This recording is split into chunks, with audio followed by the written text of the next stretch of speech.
భగవద్గీత రెండవ భాగం. జై శ్రీకృష్ణ.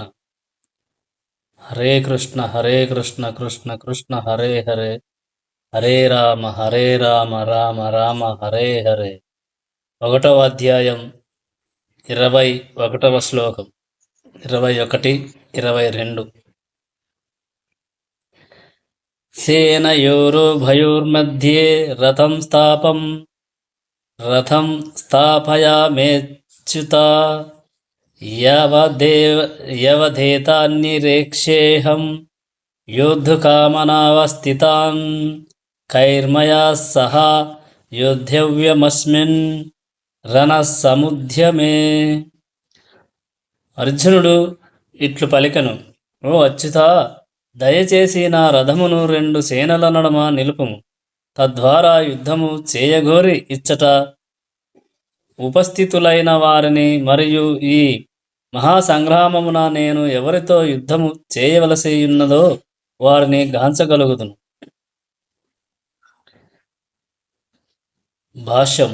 శ్రీకృష్ణ భగవానుడు దేవాది దేవుడైనను తన నిర్హేతుక కృపతో తన మిత్రుని సేవయందు నెలకొనెను. తన భక్తుల ఎడ ప్రేమను చూపుటయందు అతడెన్నడను విఫలుడు కాడు. కనుకనే అతడు ఇక్కడ అచ్యుతుడుగా సంబోధింపబడెను.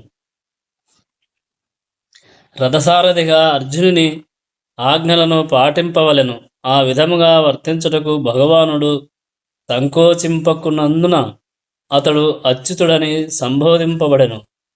అతడు తన భక్తుని కొరకై రథసారథి స్థానమును గ్రహించినను అతడు దివ్యస్థితికి ఎన్నడను భంగము వాటిల్లదు. అన్ని పరిస్థితులయందును అతడు దేవాది దేవుడే మరియు ఇంద్రియాధిపతి అయిన ఋషికేశుడే. భగవానుడు మరియు అతని సేవలకు నడుమగల సంబంధము దివ్యమైనది మరియు మధురమైనది. సేవకుడు భగవానునికి సేవ చేయుట కొరకై సర్వదా సంసిద్ధుడైయుండును. అట్లే భగవానుడు కూడా తన భక్తికి సేవ చేయు అవకాశము కొరకై ఎల్లప్పుడూ ఎదురుచూచుచుండును. తాను ఆజ్ఞాపించువాడుగా నుండుట కంటెను తన శుద్ధ భక్తుడు తన ఆజ్ఞాపించగలుగునట్టి ఉత్తమ స్థితి అందుండినచో భగవానుడు మిక్కిలి సంతోషించును. వాస్తవమునకు అతడు ప్రభువైనందున ప్రతి ఒక్కరూ అతని ఆజ్ఞలకు లోబడియే యుందురు. ఎవ్వరును అతనిని ఆజ్ఞాపించగల ఉన్నత స్థితియందుండరు. కానీ అన్ని పరిస్థితుల యందును తాను అచ్యుతుడైన ప్రభువేనైనను శుద్ధ భక్తుడు తనను ఆజ్ఞాపించుచున్నాడని ఎరిగినప్పుడు దేవాది దేవుడు దివ్యానందము అనుభవించును. భగవానుని శుద్ధ భక్తుడైన అర్జునుడు తన దాయాదులతోనూ మరియు సోదరులతోనూ యుద్ధము చేయగోరలేదు. కానీ ఏ విధమైన శాంతి రాయభారమునకు అంగీకరింపని దుర్యోధనుని మొండి పట్టుదల చేతనే అతడు బలవంతముగా యుద్ధరంగమునకు రావలసి వచ్చెను. కనుకనే యుద్ధరంగమునందు నాయకత్వము వహించు ప్రముఖ వ్యక్తులెవరో తెలుసుకొనుటకై అతడు కుతూహల పడుచుండెను. యుద్ధరంగమున శాంతియత్నములు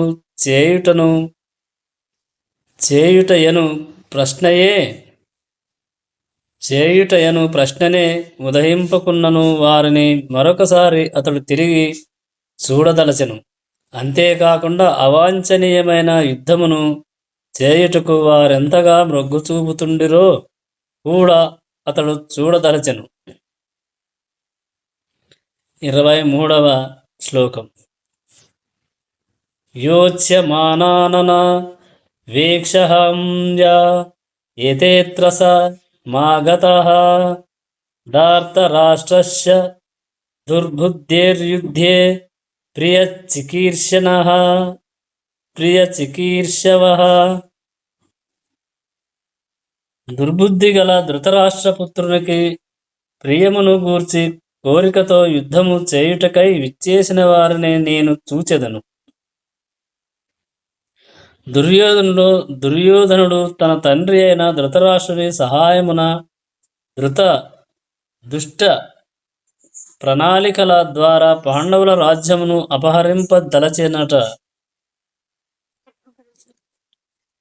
అపహరింపదలచిననుట సర్వ విదితమే. కనుక దుర్యోధనుని పక్షమున చేరిన వ్యక్తులందరూ ఆ విధమైన మనో ప్రవృత్తి లక్షణములను పోలినవారే అయి ఉండవలెను. యుద్ధమును ఆరంభించుటకు పూర్వము వారెవరో ఎరుగుటకై అర్జునుడు యుద్ధరంగమున వారిని చూడదలచెను. అంతేకాని వారితో శాంతి మంతనములు జరిపేడే ఉద్దేశము అతనికి ఏమాత్రము లేదు.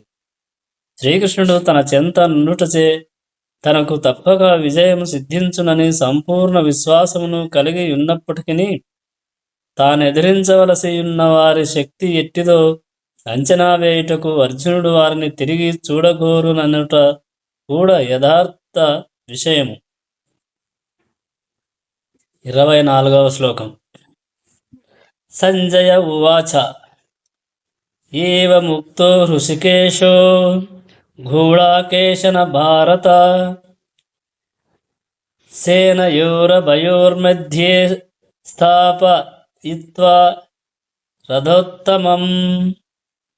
సంజయుడు పలికెను, ఓ భరతవంశీయుడా, అర్జునునిచే ఆ విధముగా సంబోధింపబడిన వాడై శ్రీకృష్ణ భగవానుడు ఉత్తమమైన రథమును ఇరుపక్షములకు చెందిన సేనల నడుమ నిలిపెను.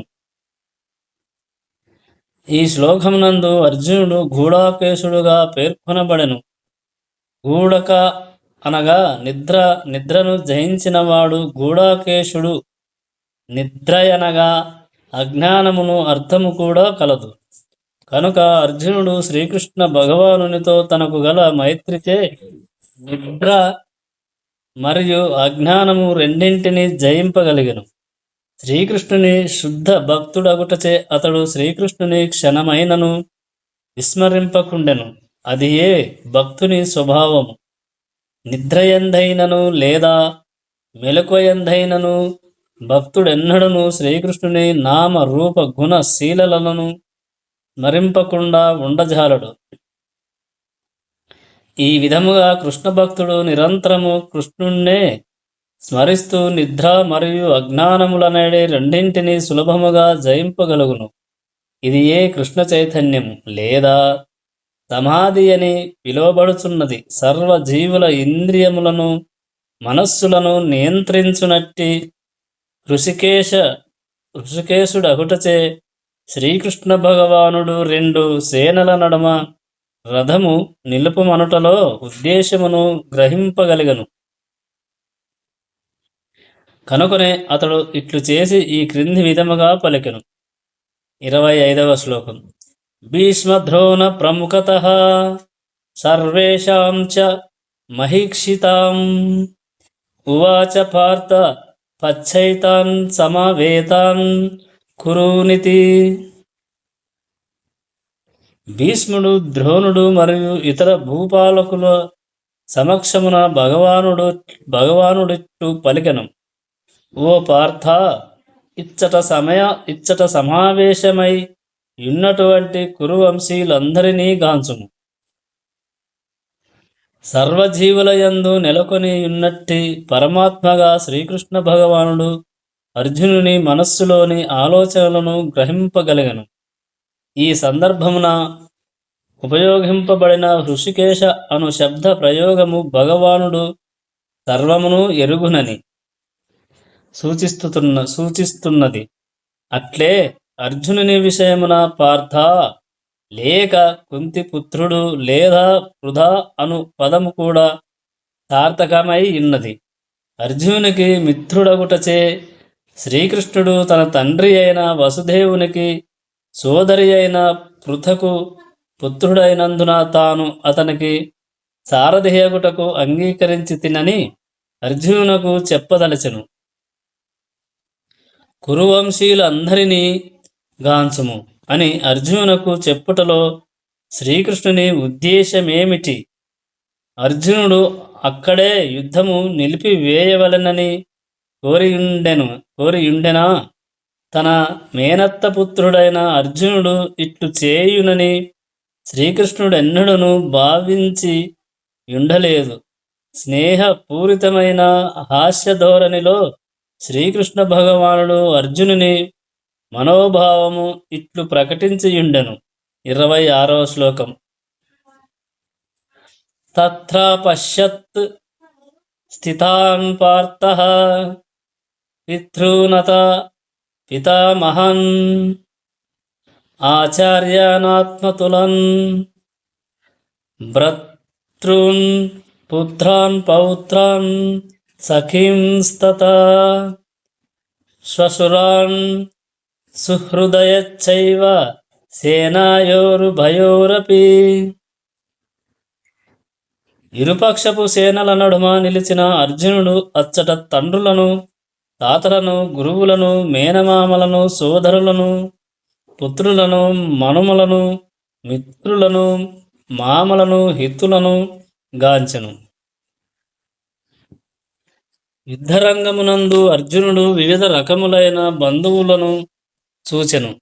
అతడు తన తండ్రికి సమకాలీకులైన భూరిశ్రవుని వంటి వారిని, భీష్ముడు మరియు సోమదత్తుల వంటి తాతలను, ద్రోణాచార్య, కృపాచార్యుల వంటి గురువులను, శల్యుడు, శకుని వంటి మేనమామలను, దుర్యోధనుని వంటి సోదరులను, లక్ష్మణుని వంటి పుత్రులను, అశ్వత్థామ వంటి మిత్రులను, కృతవర్మ వంటి శ్రేయోభిలాషులను అతడు చూచెను. అంతేకాకుండా అతడు పలువురు మిత్రులతో కూడిన సేనలను కూడా చూడగలిగను. 27వ శ్లోకం.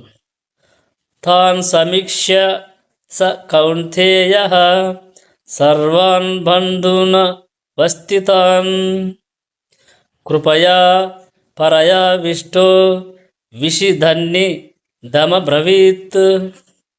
నానావిధ బంధువులను, మిత్రులను గాంచినంతట కుంతీపుత్రుడైన అర్జునుడు యథార్థ హృదయుడై ఇట్లు పలికెను.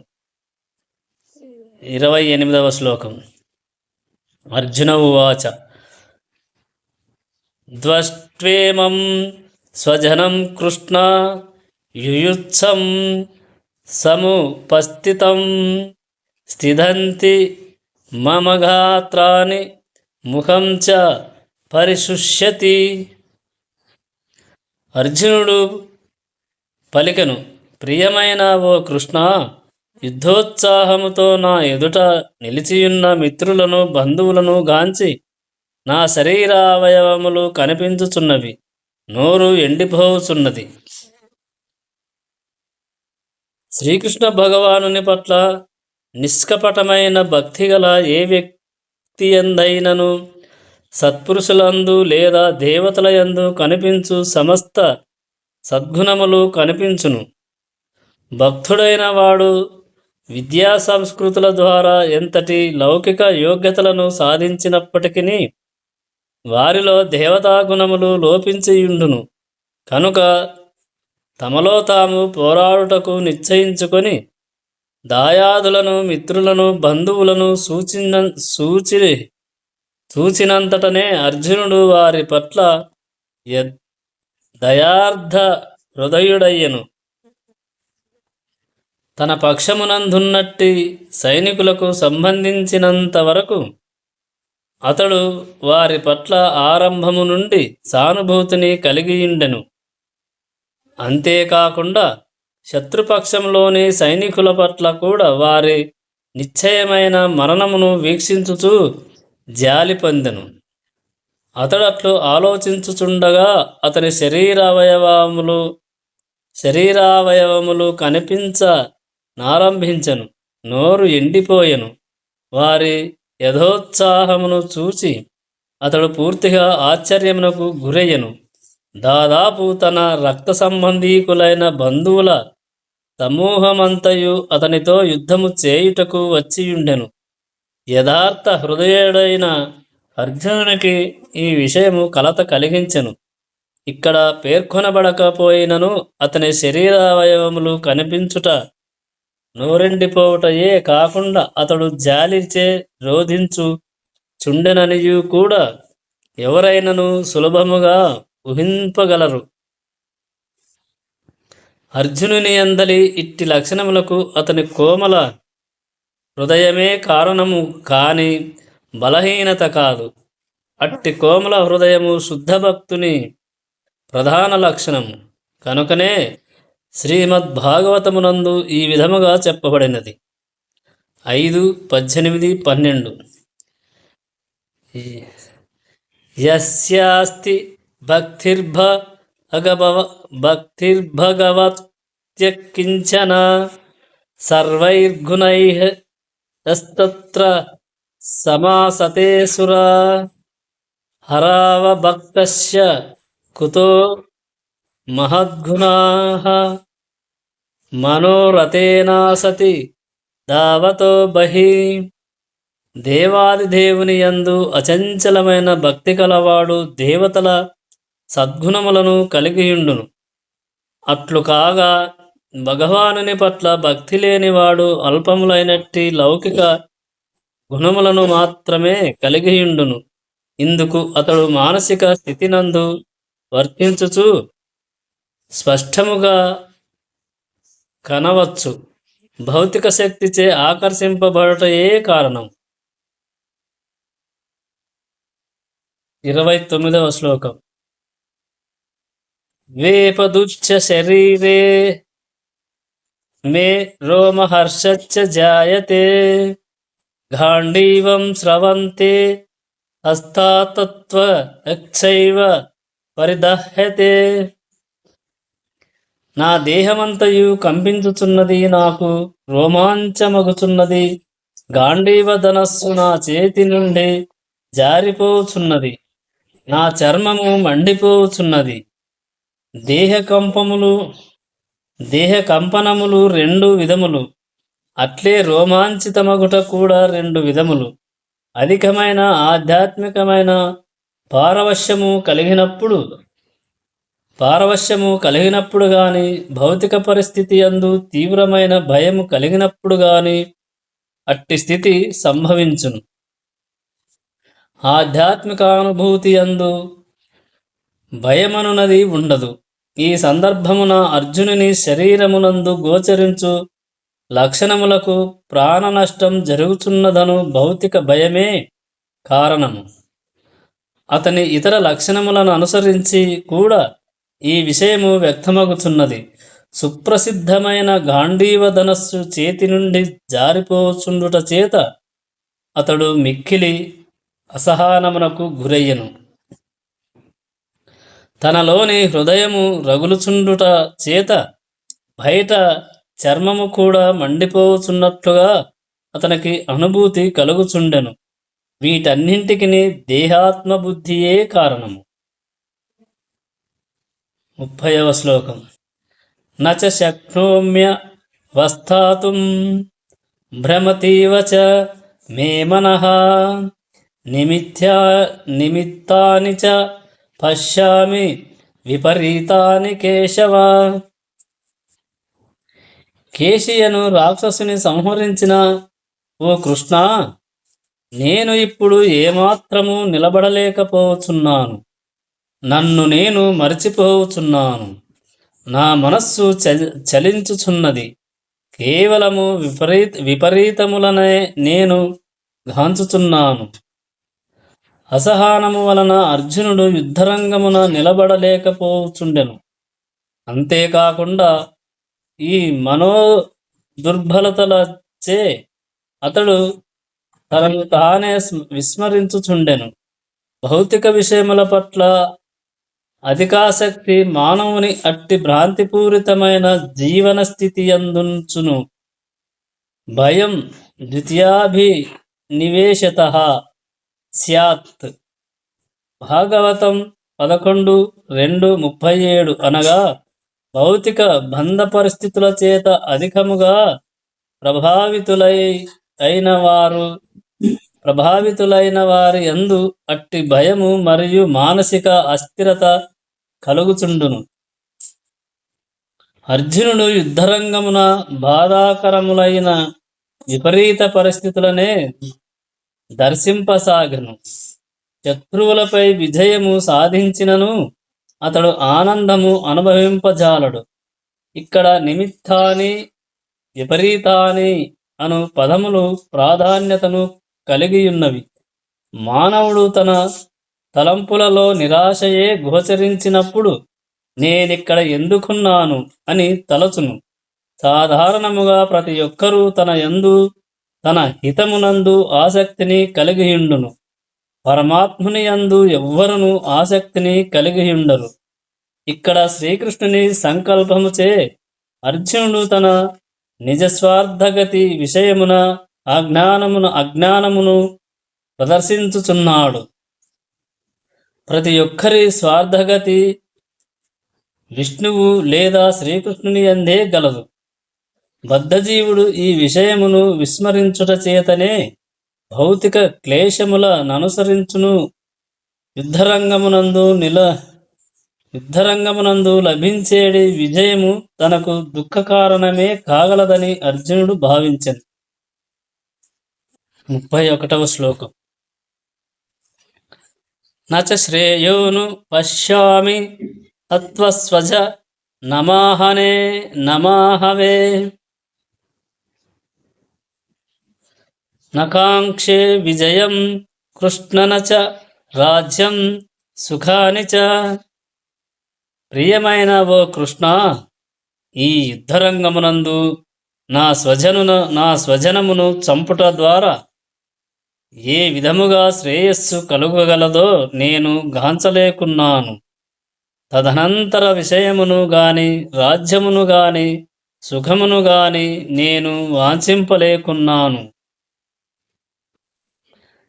తన నిజస్వార్థగతి విష్ణువు లేదా శ్రీకృష్ణుని యందే కలదని తెలియక బద్ధజీవులు దేహ సంబంధములందే సుఖము కలదని భావించుచు వాటిచే ఆకర్షింపబడదు.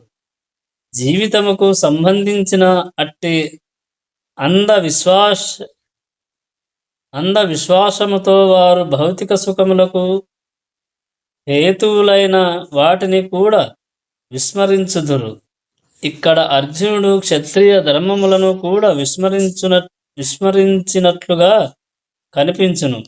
శ్రీకృష్ణుని ప్రత్యక్ష ఆదేశములచే యుద్ధరంగమున మరణించు క్షత్రియుడు మరియు పూర్తిగా ఆధ్యాత్మికానుభూతి కొరకే అంకితమైన సన్యాసి అను ఇరువరును శక్తివంతము మరియు తేజోవంతమైన సూర్యమండలమున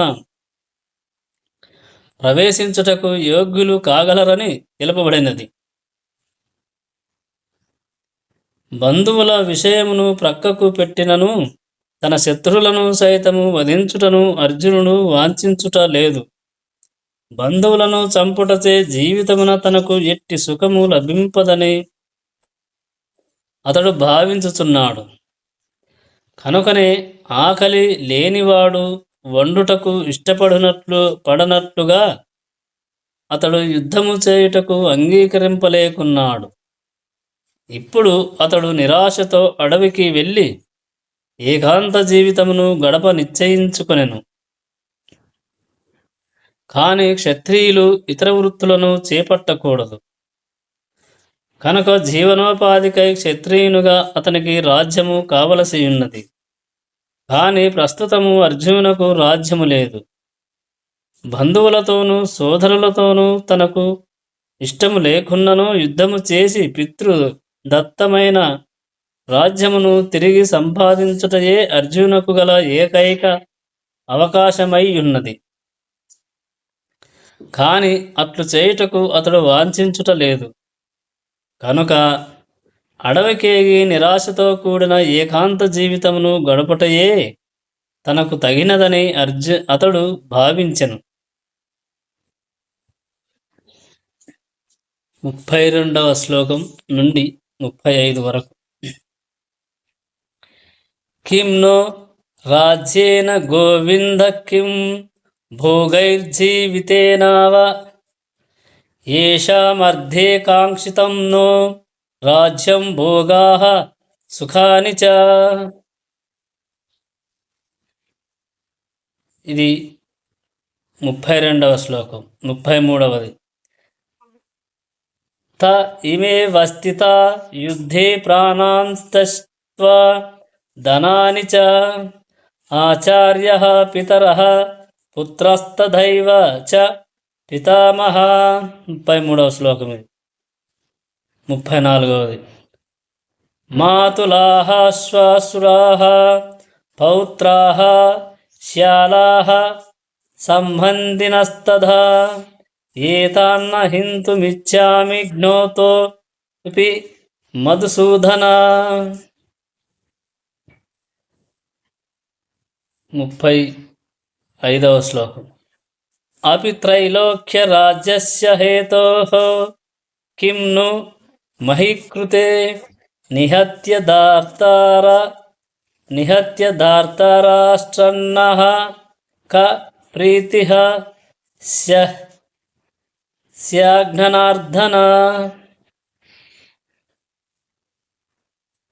ఓ గోవిందా, మేమెవరి కొరకు రాజ్యమును సుఖమును చివరకు జీవనమును కూడా కోరుచున్నామో వారందరూ ఈ యుద్ధరంగమున సన్నద్ధులై నిలిచియుండగా ఆ రాజ్యాదుల వలన మాకేమి ప్రయోజనము? ఓ మధుసూదన, గురువులు, తండ్రులు, పుత్రులు, తాతలు, మేనమామలు, మామలు, మనుమలు, భావమరుదులు ఇంకను ఇతర బంధువులందరూ తమ ప్రాణములను మరియు సంపదలను విడుచుటకు సంసిద్ధులై నా ఎదుట నిలబడియుండగా వారు నన్ను చంపగోరినను నేనెందులకు వారిని చంపగోరవలెను? ఓ జనార్దన, కేవలము ఈ భూలోక రాజ్యమటుంచి ముల్లోక రాజ్యాధిపత్యమునకైనను నేను వారితో యుద్ధము చేయుటకు సిద్ధముగా లేను. ధృతరాష్ట్రుని పుత్రులను చంపుట వలన మేమెట్టి ఆనందమును పొందగలం? భాష్యము. శ్రీకృష్ణుడు గోవులకు మరియు ఇంద్రియములకు ఆనందమును చేకూర్చువాడొకటచే అర్జునుడు శ్రీకృష్ణ భగవానుని ఇక్కడ గోవింద అని సంబోధించెను. ఈ ప్రత్యేక పద ప్రయోగము ద్వారా అర్జునుడు ఏది తన ఇంద్రియములను తృప్తి పరచగలదో శ్రీకృష్ణుడు ఎరుగవలెనని సూచించుచున్నాడు. కానీ గోవిందుడు మన ఇంద్రియములను తృప్తిపరచుట కొరకై నిర్దేశింపబడలేదు. కానీ మనము గోవిందుని ఇంద్రియములను తృప్తిపరచుటకు యత్నించినచో ఆ ప్రయత్నముగానే మన ఇంద్రియములు కూడా తృప్తి నొందగలవు. ప్రపంచమునందు ప్రతి మానవుడు భౌతికముగా తన ఇంద్రియములను సంతృప్తి పరుచుకొనవలెనని, అట్టి తృప్తిని భగవానుడు సమకూర్చవలెననియు వాంఛించును. కానీ భగవానుడు జీవుల అర్హతలననుసరించియే వారికి ఇంద్రియ తృప్తిని కలుగజేయును. అంతేకాని భగవానుడు కోరిన దానిని అంతటినీ ప్రసాదింపడు. కానీ ఏ మానవుడైనను అట్లు కాకుండా భిన్న మార్గమును చేపట్టినప్పుడు, అనగా తన ఇంద్రియ తృప్తిని కోరకుండా గోవిందుని ఇంద్రియములను సంతృప్తిపరచ యత్నించినప్పుడు గోవిందుని కృపచే జీవుల సమస్త కోరికలు తృప్తి నొందును. అర్జునునకు తన జాతి మరియు కుటుంబ సభ్యుల ఎడ గల దృఢమైన ప్రేమకు వారిపై అతనికి గల సహజ కారణమయే కొంతవరకు కారణమని ఇక్కడ చూపబడినది. కనుకనే అతడు యుద్ధము చేయుటకు సంసిద్ధుడగా లేడు. సాధారణముగా ప్రతి ఒక్కరూ తమ వైభవములను బంధుమిత్రుల ఎదుట ప్రదర్శింపగోరుదురు. తన బంధుమిత్రులందరూ యుద్ధరంగమున చంపబడినచో విజయానంతరము తన సంపదలను వారితో కలిసి పంచుకొనుటకు అవకాశము లభింపదని అర్జునుడు భయపడుచున్నాడు. భౌతిక జీవితమునందరి భావములు ఈ విధముగానే పరిగణింపబడుచుండును. కానీ ఆధ్యాత్మిక జీవితము దీనికి పూర్తిగా భిన్నమైనది. భక్తుడు ఎల్లప్పుడూ భగవానుని కోరికలను సంతృప్తిపరచదలచును కనుక భక్తుడు భగవానుడు అనుమతిస్తే భగవచ్చేవ కొరకు అన్ని రకాల సంపదలను గ్రహింపవచ్చును. భగవానుడు అనుమతించనిచో ఆ భక్తుడు చిల్లి గవ్వనైనను గ్రహింపరాదు. అర్జునుడు తన బంధువులను చంపగోరలేదు. వారిని చంపవలసియే వచ్చినచో శ్రీకృష్ణుడే స్వయముగా వారిని సంహరింపవలెనని అతడు వాంఛించెను. ఈ సందర్శనమున యుద్ధరంగమునకు రాకముందే శ్రీకృష్ణుడు వారినందరినీ చంపియుండిననియు మరియు తాను శ్రీకృష్ణునికి సాధనము అనగా పనిముట్టు మాత్రమే కావలసియున్నదని అర్జునుడు ఎరుగలేకున్నాడు. ఈ సత్యము రాబోవు అధ్యాయములందు వివరింపబడును. భగవానుని సహజ భక్తుడైన అర్జునుడు దుష్టులైన తన దాయాదులు మరియు సోదరుల పట్ల ప్రతీకారము చేయగోరలేదు. కానీ భగవానుడు వారందరూ చంపబడవలెనని సంకల్పించను.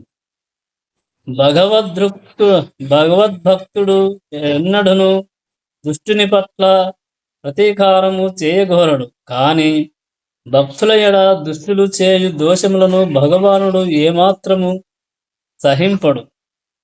భగవానుడు తన విషయమున ఎవరినైనను క్షమింపవచ్చునేమో గాని తన భక్తులకు హాని చేసిన వారెవ్వరినీ క్షమింపడు. అనుకనే అర్జునుడు దుష్టులను క్షమింపగోరినను భగవానుడు సంహరింపవలెననియే నిశ్చయించెను. 36వ శ్లోకం. పాపమేవాశ్రయో దస్మాన్ అథైవ తతాయినః తస్మాన్మర్హ వయం హస్తుం ధర్తరాష్ట్రాన్ సబాంధవాన్ స్వజనం హి కథం హత్వా సుఖినః శ్యామ మాధవ.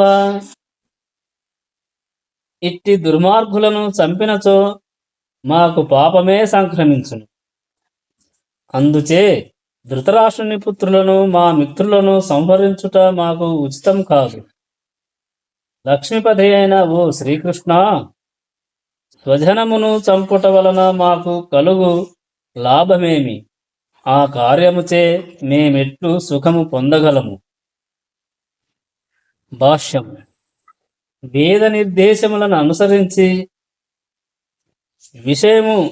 విషము పెట్టువాడు, గృహమునకు నిప్పు పెట్టువాడు, మారణాయుధాలతో దాడి చేయువాడు, సంపదను కొల్లగొట్టువాడు, ఇతరుల భూమిని ఆక్రమించేడివాడు, ఇతరుల భార్యను చేపట్టేడివాడు అను 6 రకముల దుర్మార్గులు కలరు.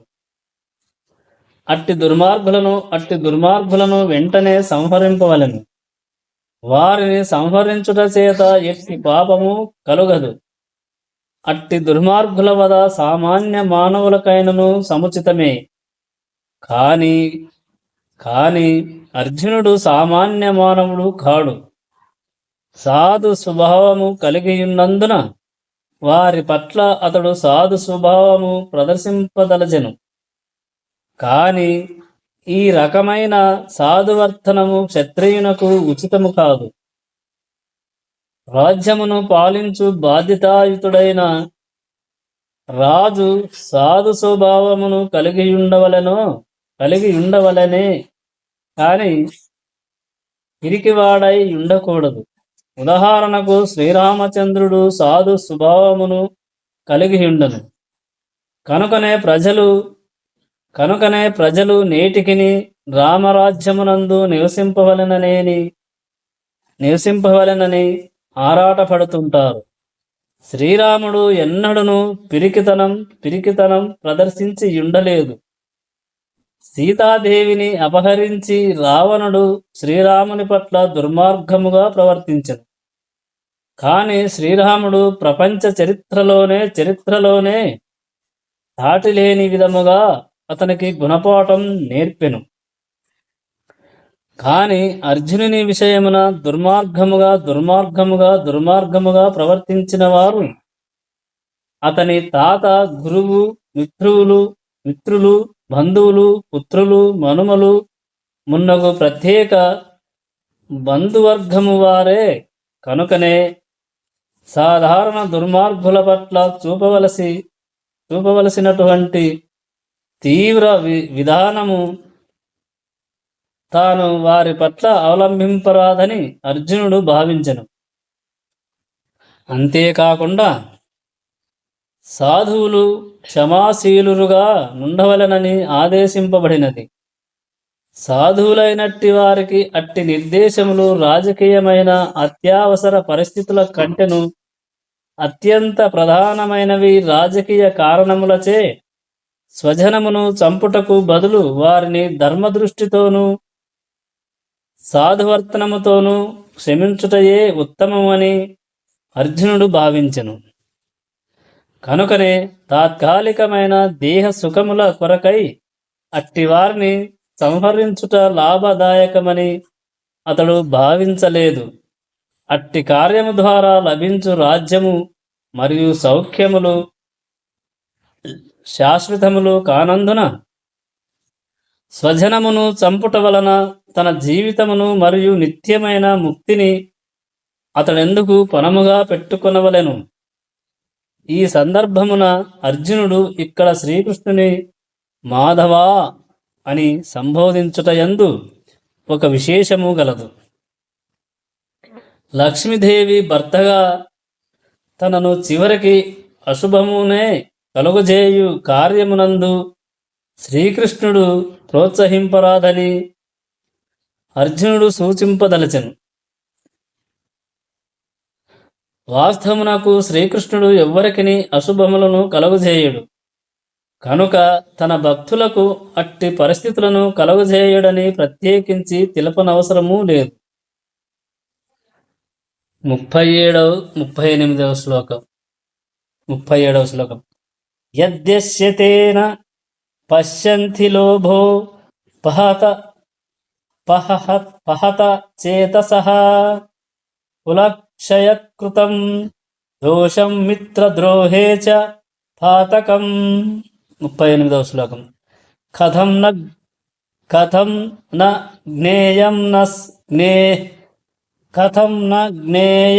జ్ఞేయమస్మాభిః పాపాదస్మాన్ని వర్తితుం కులక్షయకృతం దోషం ప్రపశ్యద్భిర్జనార్దన. ఓ జనార్దన, లోభముచే ఆవరింపబడిన హృదయములు గల వీరందరూ కుల సంహారమునందు గాని బంధువులతో కలహమునందు గాని దోషమును గాంచకున్నను వంశనాశనమునందు దోషమును గాంచగలిగిన మేమెందులకు ఇట్టి పాపకార్యమునందు నియుక్తులు కావలెను. భాష్యము. ప్రతిపక్షము వారు ఆహ్వానించినప్పుడు క్షత్రియుడు యుద్ధము చేయుట గాని జూదమాడుట గాని నిరాకరింపరాదు. కావున అట్టి నియమము ననుసరించి అర్జునుడు యుద్ధము చేయుటకు నిరాకరింపరాదు. ఎందుకనగా అతడు దుర్యోధనుని పక్షము వారిచే యుద్ధమునకు ఆహ్వానింపబడెను. ఈ సందర్భమున అట్టి సవాలు వలన కలిగేడి ప్రభావములను ప్రతిపక్షము వారు గుర్తింపలేకున్నారని అర్జునుడు భావించెను. కాని అర్జునుడు దుష్ఫలితములను చూడగలుగుటచే ప్రతిపక్షము వారి ఆ సవాలును అంగీకరింపలేకపోయెను.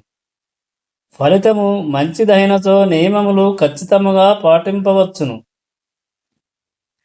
కాని ఫలితము విరుద్ధమైనప్పుడు నియమములకు కట్టబడజాలరు. ఈ విధమైన మంచి చెడులను ఆలోచించియే అర్జునుడు యుద్ధము చేయరాదని నిశ్చయించెను. 39వ శ్లోకం. కులక్షయే ప్రశస్యంతి కులధర్మాః సనాతనాః ధర్మే నష్టే కులం కృత్స్నధర్మో బిభవత్యులత. కులక్షయము వలన శాశ్వతమైన వంశాచారములు నశించిపోవును. ఆ విధముగా వంశమున మిగిలిన వారు అధర్మవర్తనులగుదురు. భాష్యం. వంశమునందలి వారు సక్రమముగా వృద్ధి నొంది ఆధ్యాత్మిక విలువలను సంపాదించుటకు తోడ్పడు అనేక ధర్మాచరణలు సాంప్రదాయములు వర్ణాశ్రమ వ్యవస్థనందు ఏర్పరచబడినవి. జననము మొదలు మరణము వరకును గల అట్టి అనేక సంస్కారములకు శుద్ధికర్మలు వంశంలోని పెద్దలు బాధ్యతను వహింతురు. కాని అట్టి పెద్దలు అంతరించినచో అట్టి సంస్కారములు ఆ వంశంలో నిలిచిపోవును. ఆ వంశంలోని యువత అధర్మ మార్గమును అవలంబించుటకు అవకాశము కలదు. అంతేకాకుండా ఆధ్యాత్మిక ముక్తిని సాధించు అవకాశమును కూడా వారు కోల్పోవుదురు. కనుక ఏ ప్రయోజనము కొరకైనను వంశంలోని పెద్దలను సంహరించుట తగదు. 40వ శ్లోకం.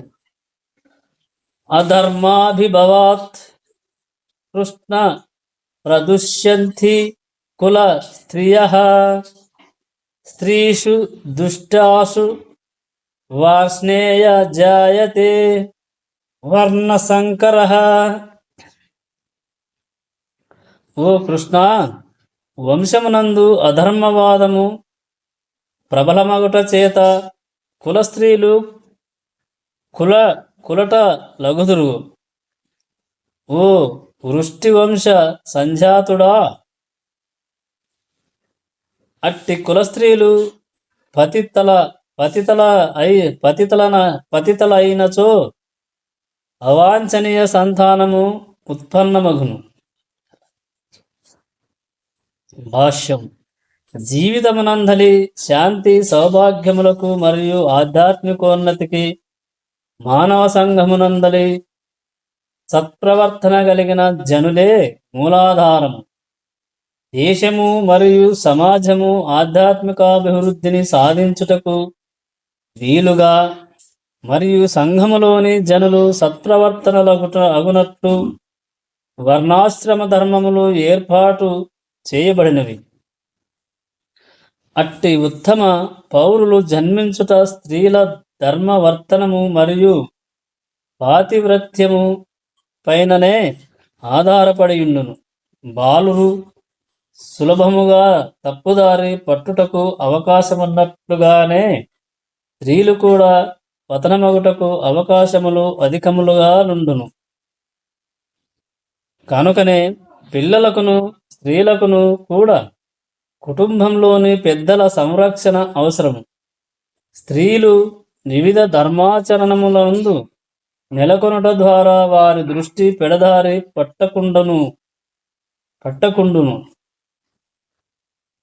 చాణక్య పండితుని అభిప్రాయమును అనుసరించి స్త్రీలు సాధారణముగా గొప్ప వివేకవంతులు కానందున వారు విశ్వసింపదగిన వారు కారు. కనుకనే స్త్రీలను ధర్మకార్యములకు సంబంధించిన వివిధ వంశాచార్యములలో నిమగ్నులను చేసినచో వారి పాతివ్రత్యము మరియు భక్తి వలన వర్ణాశ్రమ పద్ధతిని పాటించుటకు యోగ్యులైన ఉత్తమ సంతానము జన్మించును. అట్టి వర్ణాశ్రమ ధర్మము విఫలమైనచో సహజముగానే స్త్రీలు కట్టుబాట్లను విడిచి పురుషులతో విచ్చలవిడిగా కలియుదురు. దానితో అవాంఛనీయ సంతానము ఉత్పన్నమవుతూ వ్యభిచారము ప్రబలమగును. సంఘమున బాధ్యతారహితులైనట్టి వ్యక్తులు వ్యభిచారమును ప్రోత్సహించుచుందురు. మానవ సంఘమున అవాంఛనీయ సంతానము పెరిగి యుద్ధములకును మరియు అశాంతికిని దారితీయును. 41వ శ్లోకం. సంకరో నరకాయైవ కులఘ్నానాం కులస్య చ పతంతి పితరో హేషాం లుప్తపిండోదక క్రియాః. అవాంఛిత సంతానము వృద్ధియగుట చేత కుటుంబము వారికిని కుటుంబ ఆచారమును నాశనము చేసిన వారిరువురకిని నరక జీవితము సంప్రాప్తించును. పిండోదక క్రియలు సంపూర్ణముగా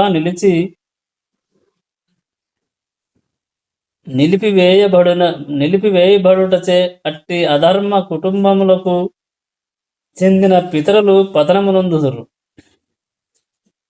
భాష్యం. కర్మకాండకు సంబంధించిన విధులను అనుసరించి వంశంలోని పితరులకు నియమానుసారముగా పిండోదక ప్రధానముతో పితృతర్పణములు చేయవలసిన అవసరము గలదు. విష్ణువును ఆరాధించుట ద్వారా ఈ పిండోదక ప్రధానము జరపబడును. ఎందుకనగా విష్ణు భగవానునికి అర్పించిన ఆహారమును ప్రసాదముగా స్వీకరించుట చేత సమస్త పాప ఫలములను నశించును. కొన్ని మార్లు పితరులు వివిధ పాప ఫలితములను వచ్చును. మరికొన్ని మార్లు వారికి తిరిగి స్థూలదేహము లభింపక భూత ప్రేతములుగా సూక్ష్మ దేహమునందే బలవంతముగా నిలువవలసి వచ్చును. కానీ వారి సంతానము వారికి భగవత్ ప్రసాదమును అర్పించినచో ఆ పితరులు భూత ప్రేత రూపముల నుండి మరియు ఇతర దుర్భర జీవన పరిస్థితుల నుండి విడుదలను పొందగలుగుదురు. పితరులకు అట్లు సహాయము చేయుట ఒక వంశాచార్యము. వాస్తవమునకు భక్తియుక్త సేవయందు నెలకొనిన వారు అట్టి కర్మకాండలను తప్పక చేయవలెను. కానీ భక్తియుక్త సేవయందు నెలకొనినట్టి వారు అట్టి కర్మలను చేయనవసరము లేదు. కేవలము భక్తియుక్త సేవయందు నెలకొనుట ద్వారానే మానవుడు తమ వేల కొలది పితృదేవతలను వారు అనుభవించు అన్ని రకాల దుఃఖముల నుండి విముక్తులను చేయగలుగును. ఈ విషయమే శ్రీమద్ భాగవతము 11:5-41 నందు ఇట్లు చెప్పబడినది. దేవర్షి భూతాప్త నృణాం పితॄణాం నకింకరో నాయ మృణీచ రాజన్ సర్వాత్మనాయః శరణ్యం గతో ముకుందనం పరిహృత్య కర్తుం. సమస్త ధర్మములను విడిచి ముక్తి నొసగేడే ముకుందుని పాదార విందములను ఆశ్రయించిన వాడు మరియు తాను చేపట్టిన భక్తి మార్గమునందు పూర్తి శ్రద్ధను కలిగినట్టి వ్యక్తికి దేవతల పట్ల, ఋషుల పట్ల, కుటుంబము పట్ల, పితృదేవతల పట్ల ఎట్టి విధులు గాని బాధ్యతలు గాని లేవు. అతడు వారికి రుణపడి ఉండడు. దేవాది దేవునికి భక్తియుక్త సేవ చేయుట ద్వారా అట్టి బాధ్యతలన్నీయును సహజముగానే నిర్వర్తింపబడును. 42వ శ్లోకం. దోషైరేథైః కులఘ్నానాం వర్ణసంకరకారకైః ఉత్సాధ్యంతే జాతి ధర్మాః కులధర్మశ్చ శాశ్వతః. దుష్టచర్యల చేత కులాచారములను నశింపజేసి అవాంఛనీయ సంతానమునకు కారణమగు వారి పాపకర్మల చేత అన్ని రకముల కులధర్మములు మరియు జాతి ధర్మములు నాశనమగును. మానవుడు తన చరమ గమ్యమైన మోక్షమును సాధించు విధముగా సంఘములోని 4 వర్ణముల వారి సంక్షేమ కార్యములు నిర్ణయింపబడినవి. అవి సనాతన ధర్మము లేదా వర్ణాశ్రమ ధర్మముచే నిర్దేశింపబడినవి. కనుకనే సనాతన ధర్మ సాంప్రదాయమునకు భంగము కలిగించు బాధ్యతారహితులైన సంఘ నాయకులచే సంఘమునందు అయోమయము పరిస్థితి ఏర్పడుతున్నది. తత్ఫలితముగా ప్రజలు తమ జీవిత లక్ష్యమైన విష్ణువును విస్మరించుదురు. అట్టి నాయకులు అంధులుగా పిలువబడుదురు. అంతేకాకుండా వారిని అనుసరించి జనులు నిశ్చయముగా అయోమయ స్థితికి గురికాక తప్పదు. 43వ శ్లోకం. ఉత్పన్న కుల ధర్మాణం మనుష్యానాం జనార్దన నరకే నియత్తం వాసో భవతిత్యను సుశ్రమ. ఓ కృష్ణ, జనార్దన, కులధర్మములను నాశనము చేయువారు శాశ్వతముగా నరలోక నివాసులగుదురని గురు శిష్య పరంపరాగతముగా నేను వినియుంటిని. భాష్యము. అర్జునుడు ఇక్కడ తన వాదమునకు తన స్వానుభవమును కాకుండా ప్రామాణికుల ద్వారా వినియున్న వచనములను ఆధారముగా గ్రహించుచున్నాడు. వాస్తవ జ్ఞానమును పొందుటకు అది సరి అయిన మార్గము. వాస్తవ జ్ఞానమునందు ఇదివరకే సుస్థిరులై ఉన్నవారి సహాయము లేనిదే ఎవ్వరును వాస్తవ జ్ఞానపు ముఖ్యాంశమును అవగతం చేసుకొనజాలరు. మరణమునకు పూర్వమే ఒక వ్యక్తి తాను చేసిన పాపకర్మలకు ప్రాయశ్చిత్తము చేసుకును ఒక పద్ధతి వర్ణాశ్రమ పద్ధతి యందు గలదు. నిరంతరము పాపకర్మలయందే నిమగ్నమైనట్టి వ్యక్తి ఈ ప్రాయశ్చిత్తమని పిలువబడు విధానమును తప్పక అనుసరింపవలెను. అట్లు చేయనచో అతడు తన పాపకర్మలకు ఫలితముగా నరకలోకము పాలై దుర్భర జీవితమును పొందవలసి వచ్చును. 44వ శ్లోకం. అహో భత మహత్ పాపం కర్తుం వ్యవసితా వయం యద్రాజ్య సుఖలోభేన హంతుం స్వజన ముధ్యతాః. అహో, ఎంత విచిత్రము! ఘోరమైన పాపకర్మలను చేయుటకు మేము సిద్ధపడుతుండిమి. రాజ్యసుఖమును అనుభవింపవలనని ఆశతో మేము స్వజనమును వధింపగోరుచున్నాము. భాష్యము. స్వార్థపూరితుడైన ఒక వ్యక్తి తన స్వంత సోదరుని, తండ్రిని లేదా తల్లిని కూడా వధించుట వంటి పాపకార్యమునకు పూనుకొనవచ్చును. ప్రపంచ చరిత్రలో అట్టి సంఘటనలకు అనేక ఉదాహరణలు గలవు. కానీ అర్జునుడు శ్రీకృష్ణ భగవానుని భక్తుడైనందున నీతి మార్గములను ఎరిగియుండెను. కనుకనే అట్టి పాపకార్యములు జరగకుండునట్లు జాగ్రత్త వహించుచుండును. 45వ శ్లోకం. యది మామ ప్రతీకారమశస్త్రం శస్త్ర పానయః ధార్తరాష్ట్రారనే అన్యుస్తన్మే క్షేమతరం భవేత్. ఒకవేళ శస్త్రధారులైన ధృతరాష్ట్రుని పుత్రులు నిరాయుధుడును మరియు ప్రతీకారము చేయని వాడను అగు నన్ను రణరంగమున వధించినచో అది నాకు క్షేమకరమే కాగలదు. భాష్యం. క్షత్రియ యుద్ధ ధర్మములను అనుసరించి నిరాయుధుడైన వానిని మరియు యుద్ధము చేయగోరని శత్రువును ఎదుర్కొనరాదు. అది నియమము. ఒకవేళ ఏదైనా అట్టి అసందర్భమైన పరిస్థితి ఏర్పడి తన శత్రువు తనతో యుద్ధము చేయదలచినను తాను యుద్ధము చేయరాదని అర్జునుడు నిశ్చయించుకొనెను.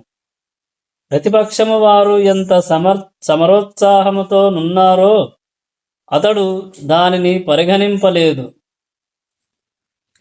ఈ లక్షణములన్నీయు శ్రీకృష్ణ భగవానునికి అతడు గొప్ప భక్తుడగుట చేత కలిగినట్టి అతని కోమల హృదయమునే సూచించుచున్నవి.